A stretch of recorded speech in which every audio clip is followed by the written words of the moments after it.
La célébration de la solennité de la transfiguration de Jésus a eu lieu ici même, sur le mont Tabor. Les festivités ont commencé la veille de la fête, lors de la vigile, où nombre de chrétiens locaux sont venus avec leurs familles.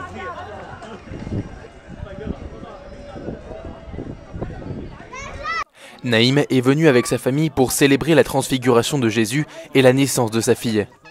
Il raconte comment il était là aussi 7 ans plus tôt avec sa femme enceinte et qu'il dut redescendre de la montagne pour l'accouchement. Être ici, dit-il, est aussi l'occasion de prier pour la paix dans le monde.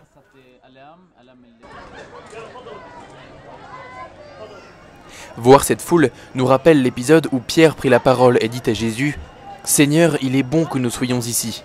Si tu le veux, je vais dresser ici 3 tentes, une pour toi, une pour Moïse et une pour Élie. »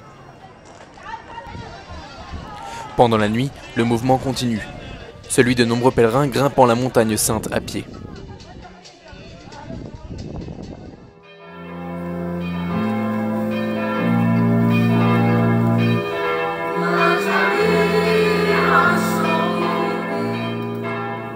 Dans son homélie, le père Zahir Aboud, qui exerce son ministère pastoral en Galilée, a expliqué comment l'homme n'a pas été créé pour l'aveuglement, la maladie ou la fatigue.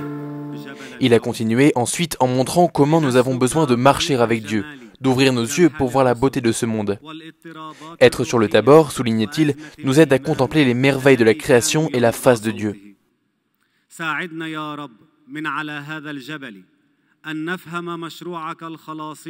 La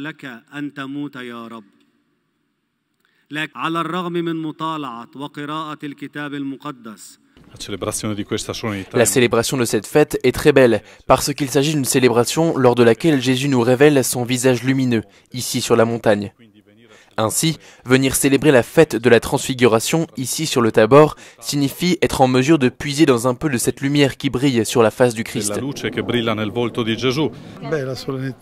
C'est une très belle solennité, non pas tant pour l'aspect extérieur de la célébration, mais surtout pour ce que le visage transfiguré du Christ nous inspire.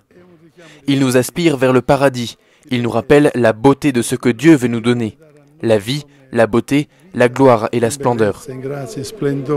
Chaque année, lors de ce que nous, chrétiens locaux, appelons la fête de la montagne, nous venons à Jésus, et Jésus vient à nous, comme les disciples.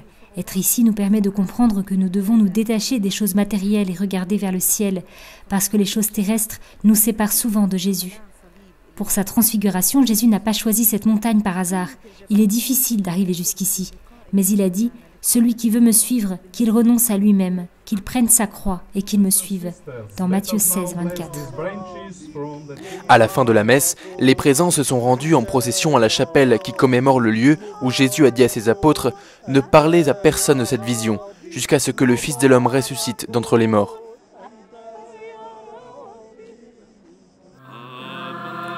Maintenant, il est temps de descendre de la montagne, de revenir à la réalité. Une réalité transfigurée pour l'amour de Dieu.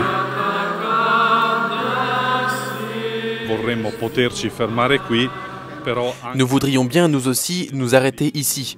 Mais finalement, Jésus nous dit que nous devons descendre de la montagne, revenir à la vie de tous les jours. Mais revenir à la vie tous les jours en ayant dans notre cœur le visage rayonnant de Jésus et sa parole.